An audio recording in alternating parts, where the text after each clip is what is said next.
Speaking of marijuana, let me ask you about my good friend Joe Rogan.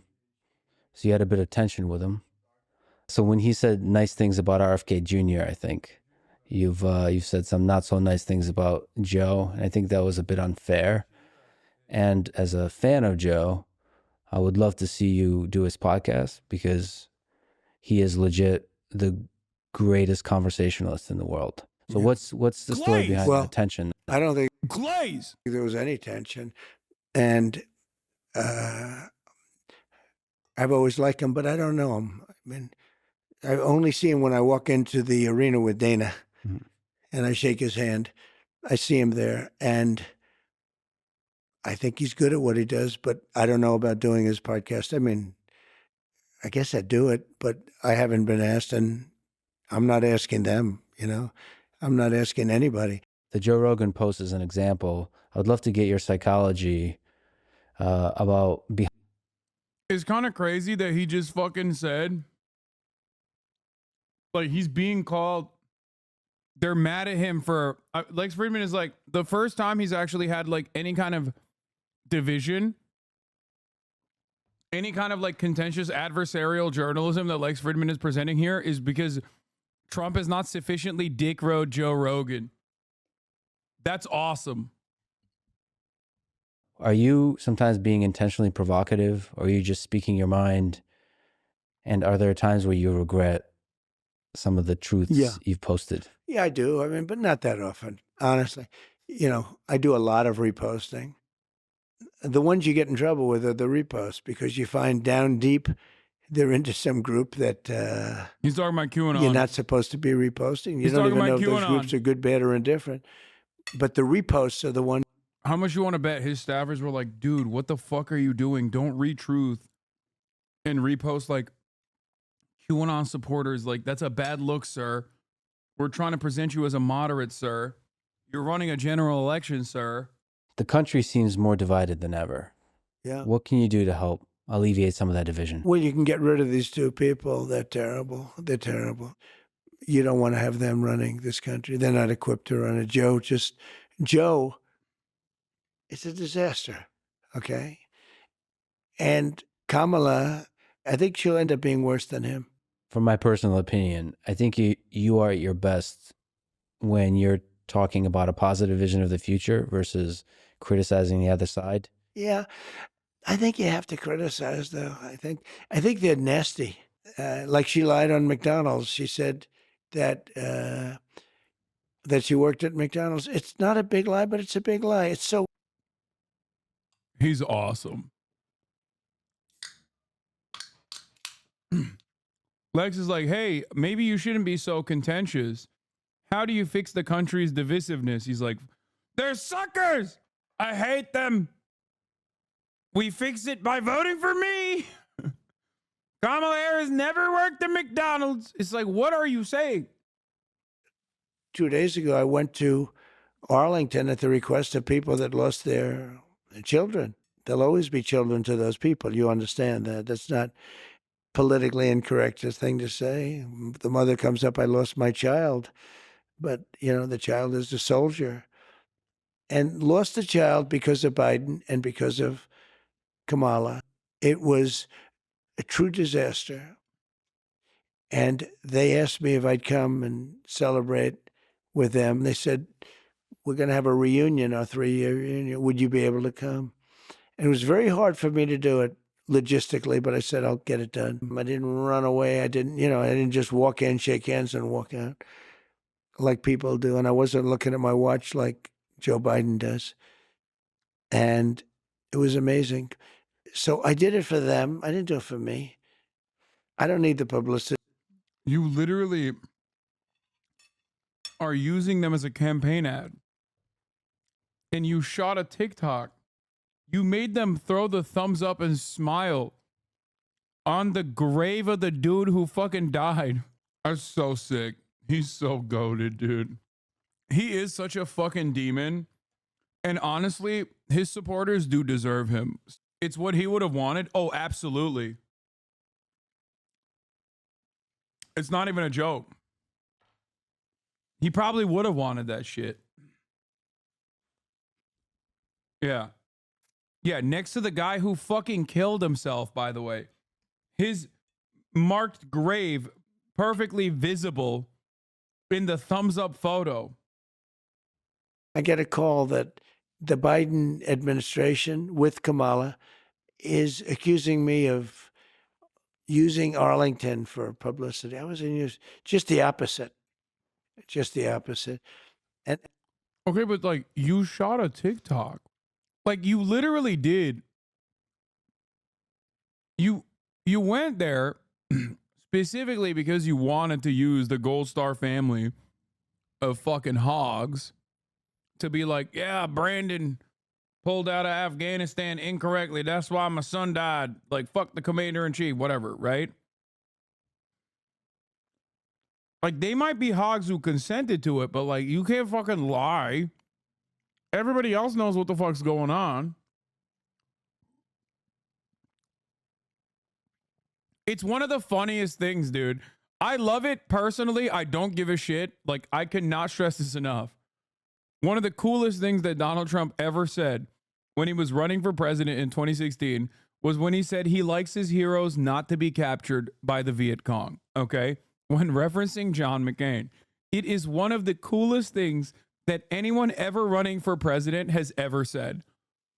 Like, this is why I'm saying I don't give a fuck that he like shot a TikTok on top of some dead soldiers, because it's insanely funny. Not only is it insanely funny that he did the "don't you give up now, you know, like the fucking little early TikTok meme of like the kid dancing in front of his like dying grandfather. He basically did that. Okay. He literally, not even basically, he just straight up did that. He danced on their graves, which is already an insane thing to do and pretty funny.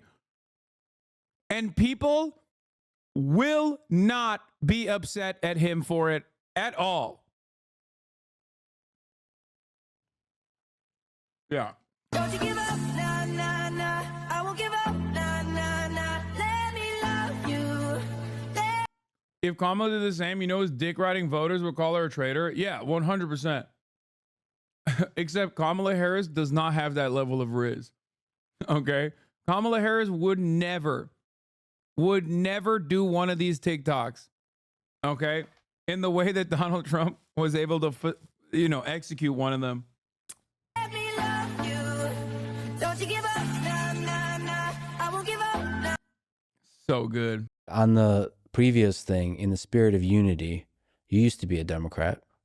Yeah.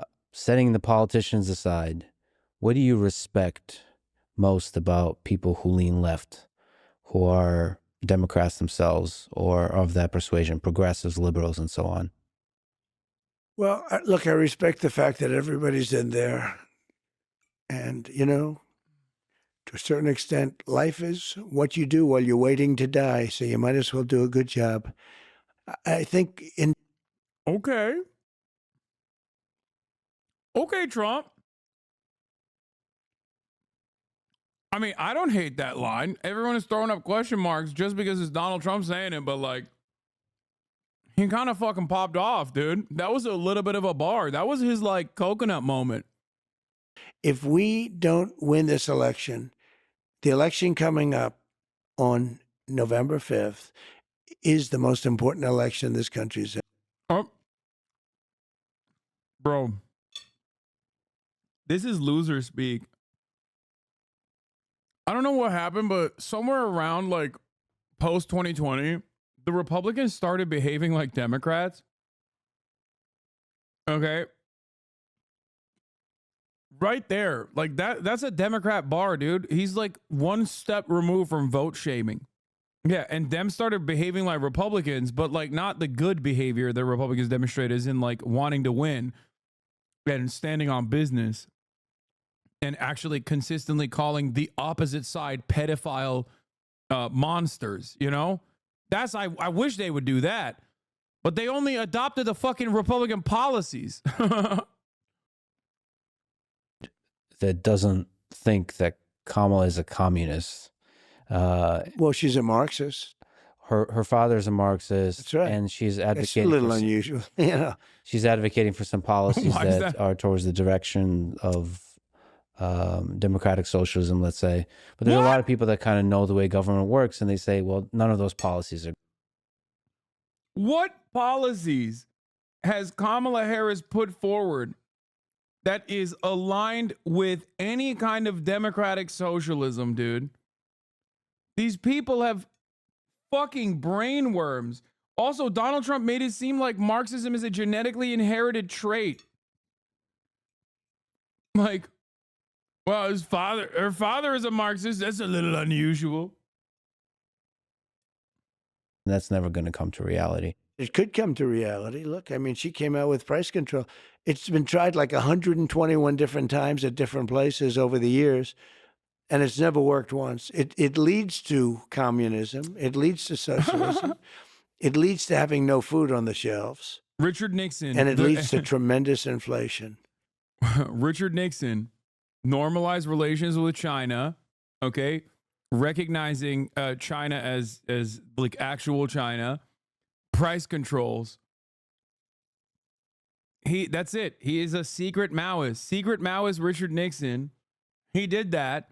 And Trump is right. He literally did communism in America.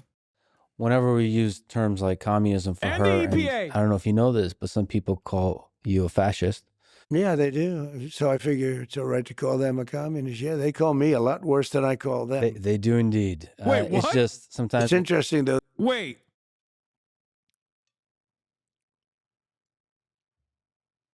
Wait, he's just admitting it, dude. What the fuck? He's like, yeah, I don't really believe it at all. I'm just gonna call them that because they call me a fascist. By the way, you know who fucking called you a fascist? Your goddamn VP, okay? That's terrible. Trump calls people rapists, murderers, and pedophiles who don't agree with him. Yeah, he calls entire like segments of society bloodthirsty, murderous monsters. You know, we had no wars when I was president. That's What a are big you thing. talking about? There's never been, I think there was like a period of 7 years where America's not been engaged in war, okay? Like total, throughout its entire history, okay? Donald Trump absolutely oversaw wars. What the fuck are we talking about?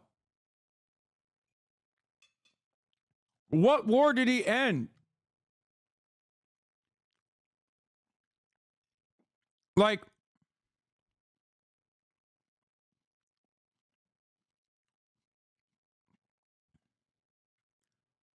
I'm telling you, man. I'm telling you. Fucking Democrats are so dumb for leaving this point on the table. Americans largely do not understand the imperialism necessary for their jalapeno poppers to be fucking $5. And they broadly consider themselves to be anti-war. Donald Trump is taking advantage of that broad sentiment by presenting himself as anti-war, where the Democrats are running towards being pro-war. There is no constituency for pro-war, or at least the constituencies for pro-war are already in the Republican Party. Reports from fighter pilots. So a lot of people want to know, will you help push the Pentagon to release more footage, which a lot of people claim is available? Oh, yeah, sure. Motherfuckers chat GBT, bro. I would do that. I'd love to do that. I have to do that. But they also are pushing me on Kennedy. And I did release a lot, but I had people come to me and beg me not to do it.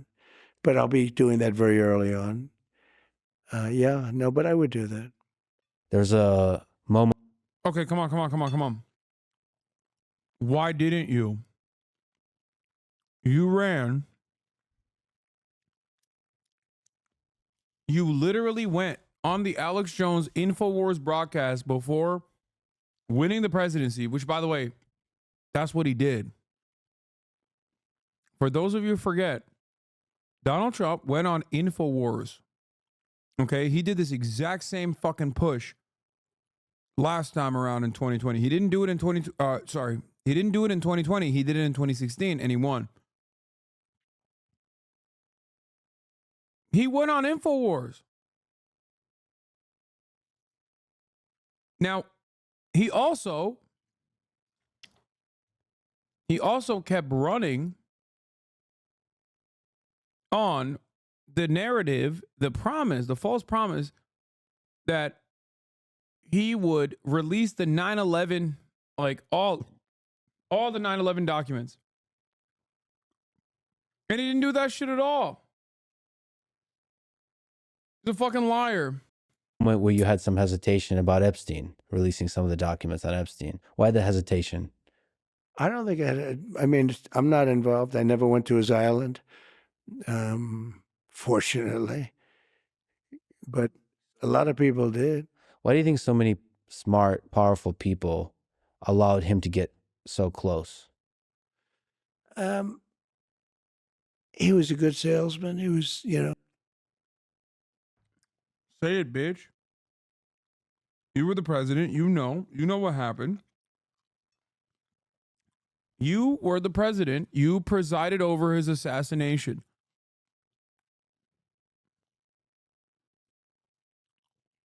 Come on. Say it. We know the answer. Let's see. Let's hear if he can say it. The Epstein connection between Donald Trump and Jeffrey Epstein does not simply end at Mar-a-Lago, where Jeffrey Epstein was using Mar-a-Lago as a hunting ground, if you will. Okay? Jeffrey Epstein's first criminal prosecution in the early 2000s had also a subsequent federal prosecution. There was one case happening in the state of Florida. It was a state case, and a federal investigation was being conducted into Jeffrey Epstein's actions. Because sex trafficking minors across state boundaries is a federal crime, beyond the fact that it is also illegal in the state.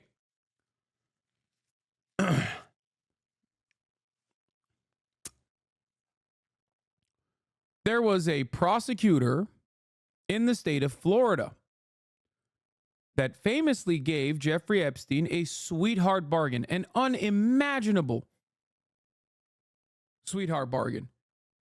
His name was Alexander Acosta. You might recognize him also as a part of the Trump administration. So when this guy fucking goes, oh, I'm not related to Jeffrey Epstein, he's lying. But yeah, I'd be inclined to do the Epstein. I'd have no problem. Dog, you literally wished Ghislaine Maxwell well. You said, I wish her well. You also, if I'm not mistaken, didn't he buy one of Jeffrey Epstein's planes recently? Like, when Ghislaine Maxwell was prosecuted and was going to be criminally charged, you said, I wish her well. All right, he's campaigning on the Jeffrey Epstein jet. That's why I think it's so funny when people are like, I'm a crank, I'm anti-establishment. That's why I love Donald Trump. I'm like, dog, what are you saying? Literally, he's running alongside a fucking Kennedy who used to fly on the Epstein jet Lolita Express.